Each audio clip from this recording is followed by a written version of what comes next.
பால் கொடுக்கும் மாட்டுக்கு மரியாதை செய்திடுவோம் வாருங்கள். பால் கொடுக்கும் மாட்டுக்கு மரியாதை செய்திடுவோம் வாருங்கள். ஏறு உழும் மாட்டுக்கு மரியாதை செய்திடுவோம் வாருங்கள்.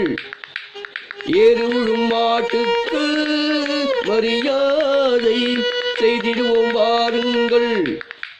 புல்லு கொடுத்தால் பால் கிடைக்கும் குழந்தைகளும் பசும்பாலை நம்பி. புல்லு கொடுத்தால் பால் கிடைக்கும் குழந்தைகளும் பசும்பாலை நம்பி. ஏறு உழுதால் சோறு கிடைக்கும் அனைவருமே வயக்காட்டை நம்பி. ஏறு உழுதால் சோறு கிடைக்கும் அனைவருமே வயக்காட்டை நம்பி. பால் கொடுக்கும் மாட்டுக்கு மரியாதை செய்திடுவோம் வாருங்கள். ஏறு உழும் மாட்டுக்கு மரியாதை செய்திடுவோம் வாருங்கள்.